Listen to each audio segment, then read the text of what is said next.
It would be very helpful if people start to realize that addiction to making money is just as bad of an addiction as alcoholism.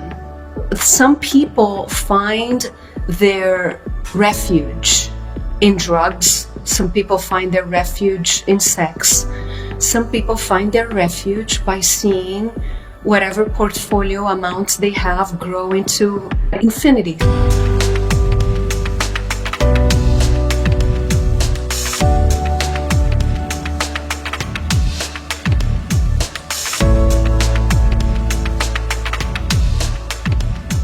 It's 2025. Happy New Year to all our viewers. I'm Dale Walkinen, and this is Facing Future. The beautiful gatherings of family and friends, which follow the darkest and shortest day of the year, also follow a feeding frenzy of shopping, consumerism's massive winter feast amid the polycrisis of our time. As we accelerate the destruction of our living world, what once seemed harmless frivolity now seems dangerous ignorance as nature's benevolence turns to fury. I'm delighted today to welcome my friend Sylvie Rocab. Sylvie leads mindfulness workshops online and in the forest. She guides us to rediscover a true sense of purpose, which comes from a deep connection with nature. The title of her film states a new and necessary commandment: love thy nature. Why are we doing this to ourselves and our companion species on this earth, and how can we cope with the grief and rage that many of us feel toward our own species? Sylvie, what do you think? Well, first of all, Happy New Year, and may this year be really filled with possibility despite the horrific challenges we're facing. First of all, how did we start? It's very clear to me that it really starts with what story has our civilization told itself about who we are as a species on this planet. And I've always been really inspired by the stories of indigenous tribes, or indigenous nations, I should say, all over the world. It doesn't matter. Pretty much all indigenous tribes have had a story that is based on the idea that life is at the center of our existence. Everything that we do has to be in promotion and in the health of ourselves and all of the beings around us and our planet. Now, when it comes to Eastern traditions, wisdom traditions of the East have had a story that has to do with it's called really the interdependent co-origination. The idea that all things emerge in relationship with each other. Now, the story that became the dominant story, unfortunately, really emerged from the European traditions that are centered in the Christian Judeo traditions, where in the Bible it's been said, or at least it's been translated as, humankind is supposed to have dominion over the earth. Now, new theologists are now saying that it was a poor translation and that it was supposed to be stewardship of the earth.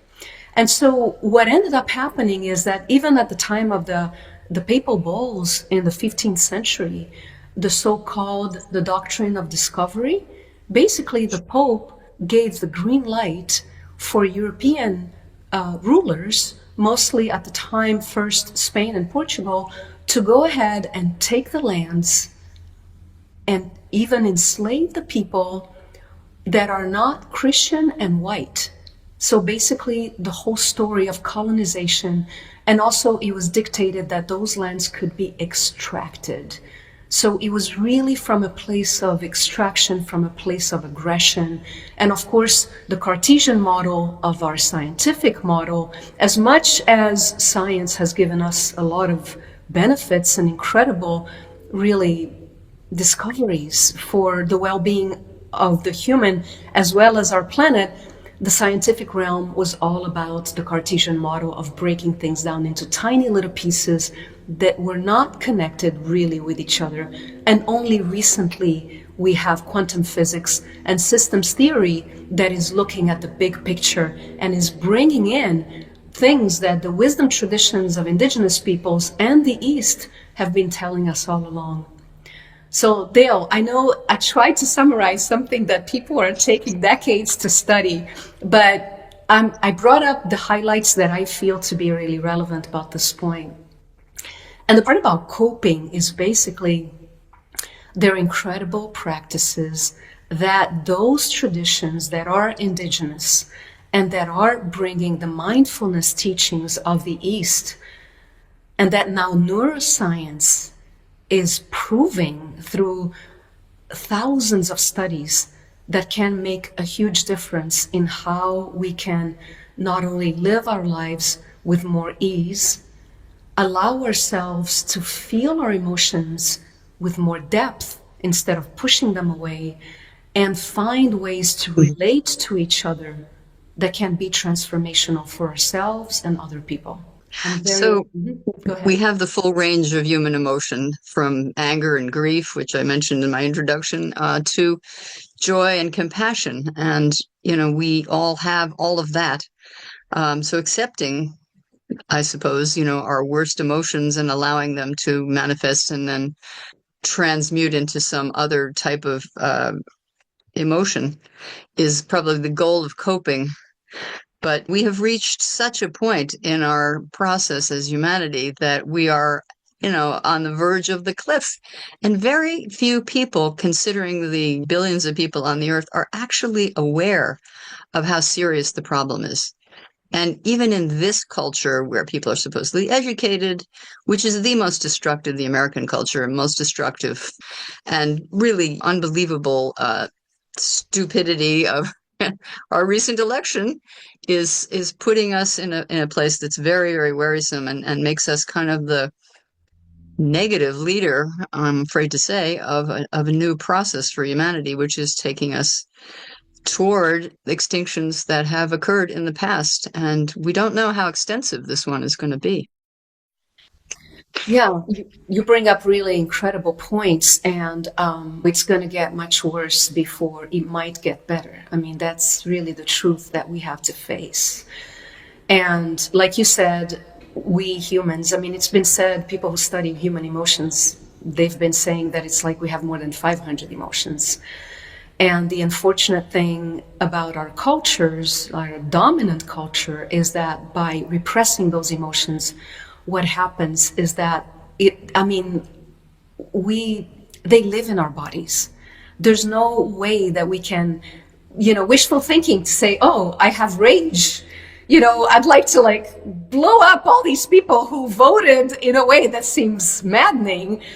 And at the same time, if we were to act on it of course, I'm not saying that anybody's going to explode a bomb, but I'm saying just by lashing out at other people and even judging them or pointing the finger at other people, what happens?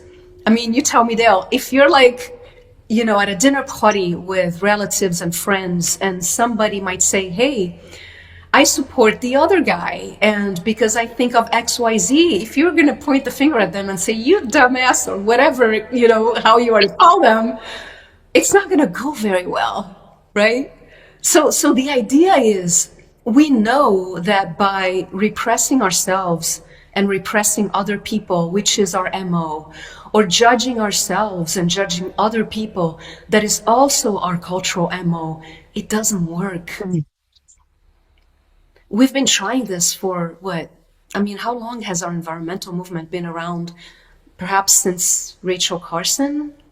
I There was mean, some knowledge of it in the previous, the century before last and before that one, but very little. I mean, as right, soon as we started putting carbon in the air, people started saying, hey, this is a bad idea.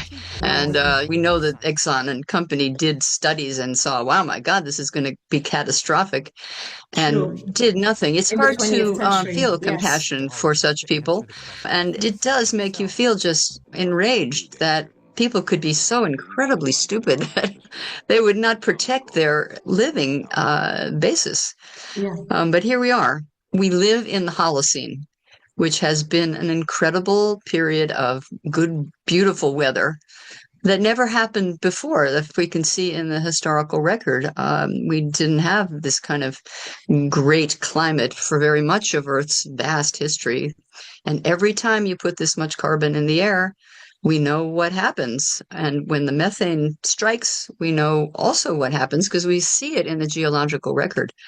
Um, so nature was our provider, our friend, our mother, everything. We love nature. I used to lie on the ground and think, oh, I'm part of the earth. It's wonderful. And now I think, mommy's going to kill us.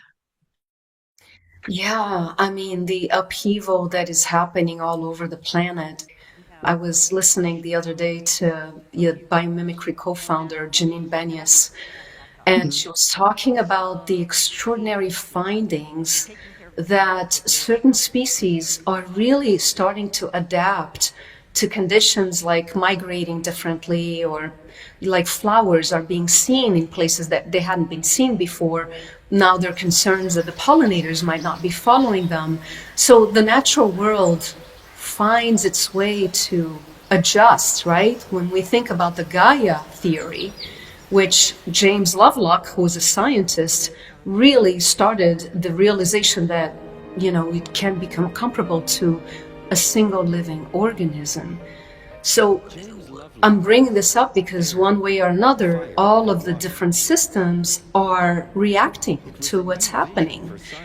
More carbon dioxide, more methane in the atmosphere, and who knows what other effects might be happening that we don't really know about, scientifically speaking. So, what else can be done except to just accept what is happening at the same time that we're fighting against it, if you know what I mean? What I'm trying to say is denying the realization that our planet is unraveling in some very scary and furious ways, as you say it, is the same way as, digging a hole and being like an ostrich and putting one's head in the dirt. For those who might be at the head of oil companies or whatever, who might not want to see the reality of what fossil fuels are doing. In the same way, we cannot believe that by, not feeling our emotions or not addressing the way that we're experiencing this unraveling, it can be just as damaging. And so I think that what I would invite everyone who's listening to consider is the possibility of really experience the grief, because it is very real. Experience the fear, because that is also incredibly real. And experience the anger, that is also another piece of what we're holding, and to say it is okay to feel all these emotions. And I just want to end with the work of Joanna Macy, because her work has been incredibly influential in my own understanding, and a whole field that's called eco-dharma that has been emerging.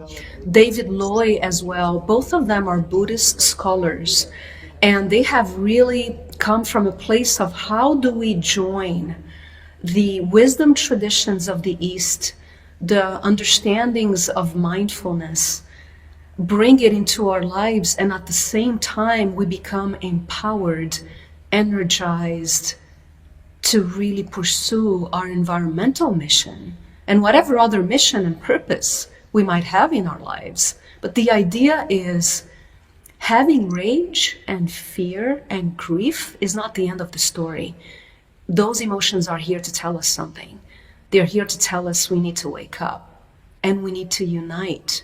We need to find community and do the work, the practices that are incredibly important to regulate ourselves emotionally, to join others in the fight, and come from a very clear mind and an open heart to dive into the solutions.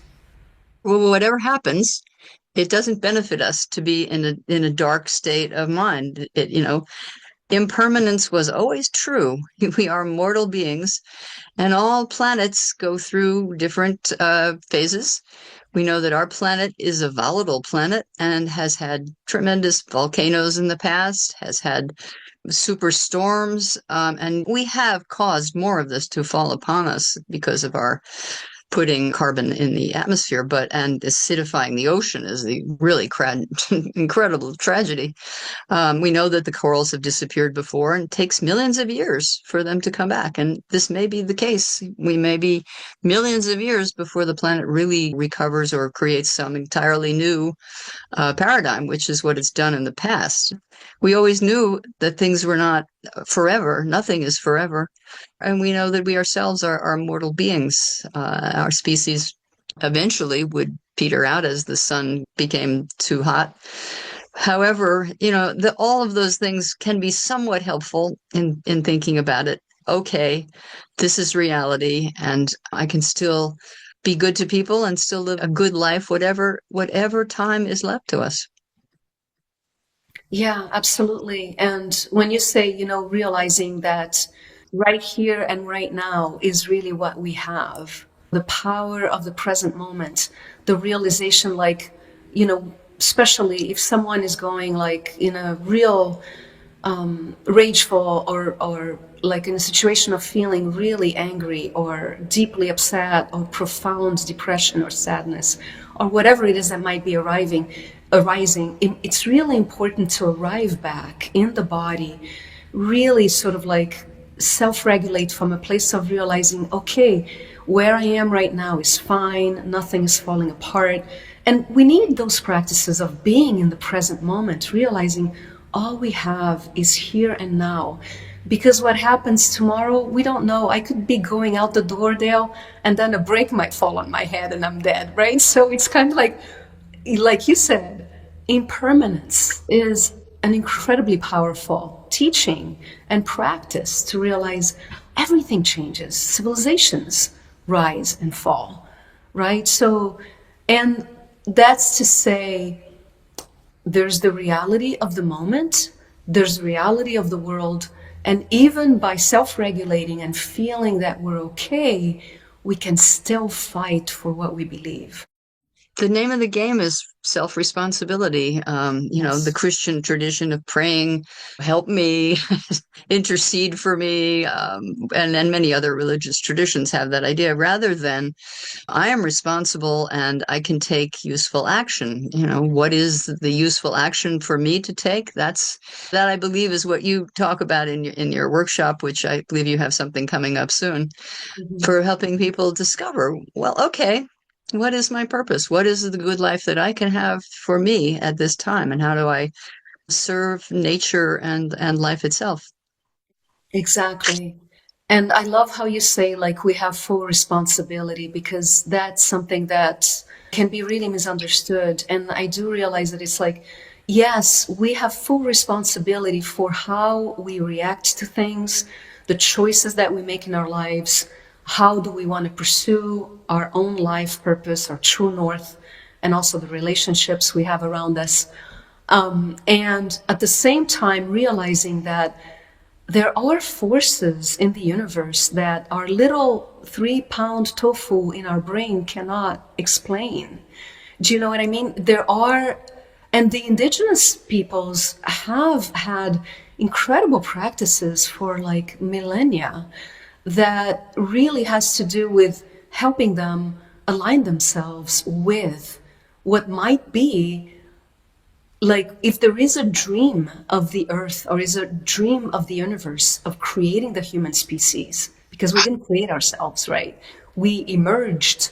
And it doesn't matter what you believe in, right? It doesn't matter if you're atheist or if you're from one religion or another or your belief system.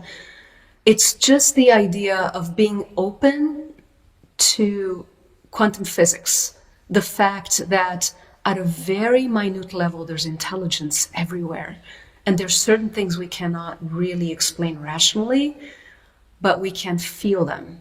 The body can feel, like the intuitive realm, the realm of the heart that now it's been shown recently that it's got gazillion neurons, just like the brain. So the heart and brain connection are incredibly important. It's not like some romantic woo-woo idea of a Hallmark card.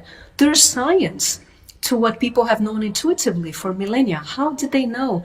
How did the indigenous know not to eat certain plants? But hey, other plants are medicinal. it wasn't trial and error because we wouldn't be around if that was trial and error. It was really a communication with the natural world that is very real. And now the realm of psychedelics is exploding. There was an article in the New York Times recently that talked Yeah. about major corporate leaders now doing plant medicine and fungi medicine like psilocybin, and that has changed their perception of how to be in the corporate world and bringing up vulnerability, bringing up the sense of interconnection with the rest of the world. Who knows if meditation and forest Mm. bathing and practices that are mindfulness practices and plant and fungi medicine that are gifts from Mother Earth might actually help us to save our planet. Who knows? I'm not saying that's what it is. I'm just saying it's a possibility. And it sounds really, really exciting. Well, if business leaders could shift from the idea that their goal in life is to get richer and richer and to amass more of the world's wealth to themselves and have some idea that, oh, wait a minute, I have this other happiness that comes from being connected to Yes. humanity and nature, that would be incredibly wonderful. So Yeah. yeah, it's a very interesting development that's happening, Yeah. of business people becoming more Absolutely. aware. It would be very helpful if people start to realize that addiction to making money is just as bad of an addiction as alcoholism. Mhm. So some people find their refuge in drugs. Some people find their refuge in sex. Some people find their refuge in consumerism. Some people find their refuge by seeing whatever portfolio amounts they have grow into, how do you say that in English? Infinitus? English is not my Infinity. first language. Infinity, thank you. So, the idea is to really realize these folks have a problem. And of course, they're going to be denying anything because that gets on the way of getting their drug, which is the billions, the money. I'm not saying all of them, of course not. Yeah. I'm just saying some people have this issue and they need help. And who knows, those of us who can self regulate, who can have conversation, who can present some points from a place of compassion and trying to find what unites us all at the root of our human existence, at the root of our species, I think we have a much better chance of being able to help them transform.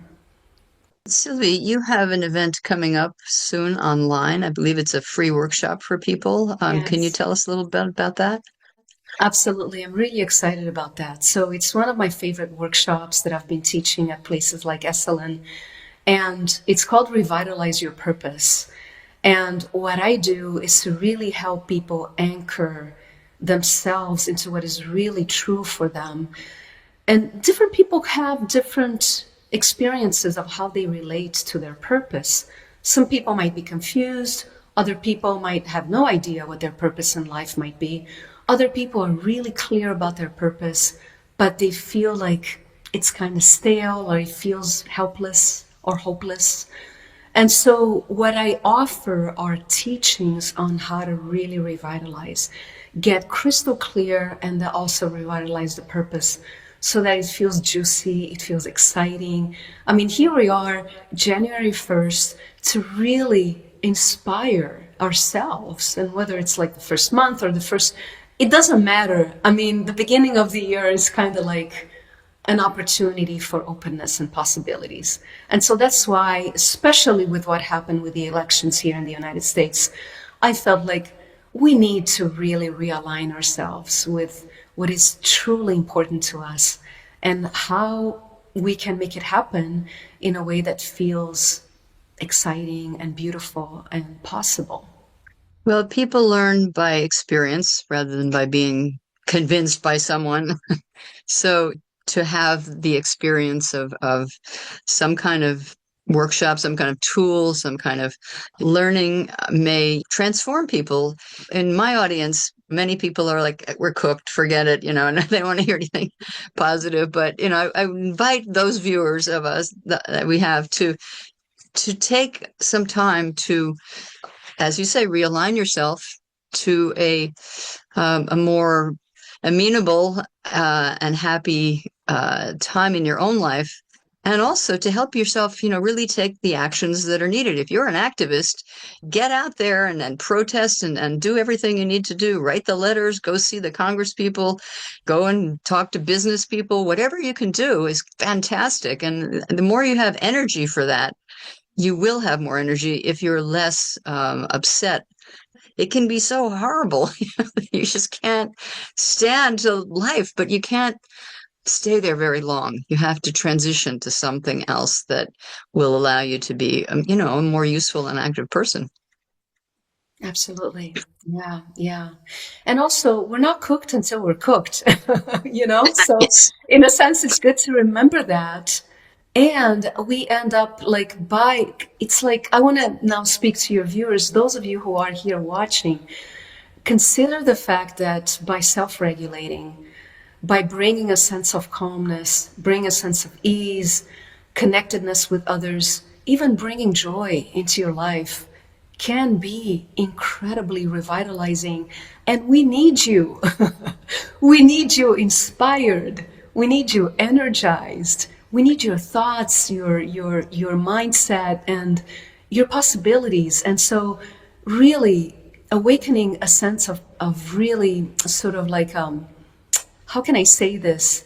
A sense of belonging to all that's happening, accepting things as they are, at the same time that you can see possibilities from a place of being refreshed and rejuvenated, can be incredibly powerful for yourself, the people that you work with, that you live with the world.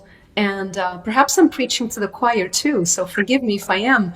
But, really inviting you to look at 2025 as a year that might really ground you into beautiful teachings, into the possibility of you can transform your life, the lives of those around you, just by example even, not by preaching necessarily, because preaching doesn't work, but by example. And also helping to transform our world, because again, we're not cooked until we're cooked. It's not over till the fat lady sings. Right? Okay, Sylvie. It was really great to have you here today and to talk Lovely with you, having and I you really here. appreciate this conversation. I really So thank you appreciate very it. much. Thank you. All the best to you all who are on the call. And Happy New Year to all our Happy New viewers. Year.